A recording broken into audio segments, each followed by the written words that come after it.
Alright guys, welcome back to my YouTube channel, Simpleng Lutong Bahay ni Kuya Alex. Magluluto po tayo ngayon ng tahong with twist.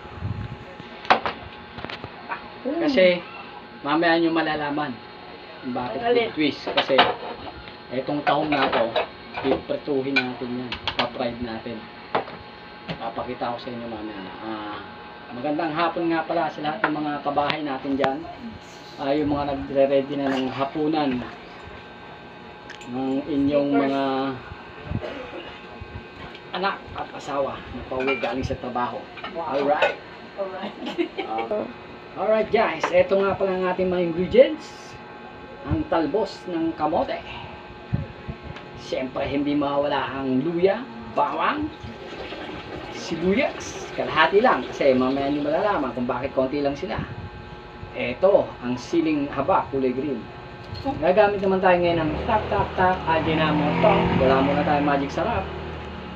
And siyempre, ang ating crispy fry na gagamitin natin mamaya para sa pag-fry ng tahong. Siyempre, ang ating mantika. Alright, sige. Kita-kits tayo mamaya guys. Alright guys, eto na po tayo ngayon. Nahimay na natin ang ating talbos. Ang ating ingredients, nahiwa na rin natin. Okay, so magigisa na tayo. Lalagay tayo ng kawali doon guys. Mamaya balikan ko kayo ha. Alright guys, ayan na po. Ayan na mga kapatid, mga kabahay. Nagpapainit na tayo ng kawali. Meron ng konti, lagyan natin siya ng mantika. Ayan, mainit na siya. Konti lang. Kasi magigisa lang muna tayo.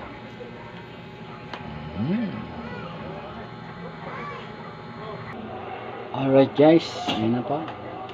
Lulutuin na po natin ang ating ayan, matilansik na. Meron natin ang bawang, sibuyas, yan. Siyempre ang luya. Mamaya natin lagay ang siling haba. Yes. Kita nyo naman, medyo papupulahin lang natin ng konti.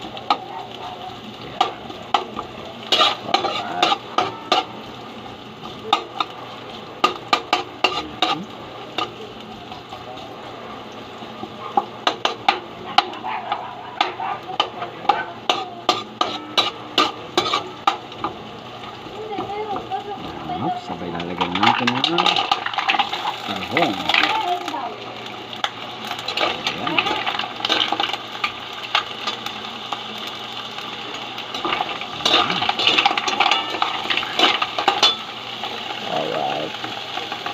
Alright guys, ayan na po ang ating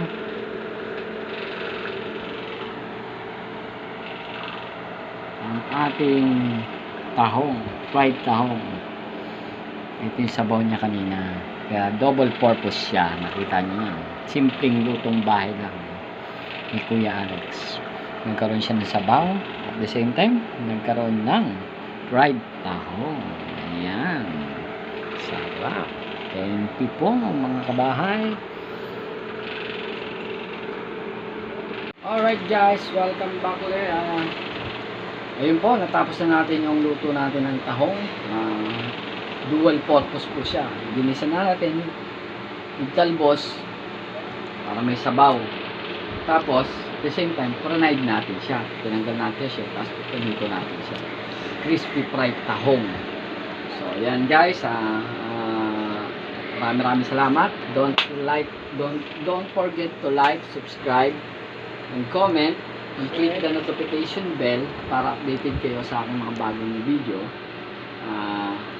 Ito nga pala ang simpleng lutong bahay ni Kuya Alex. Fried tahong today.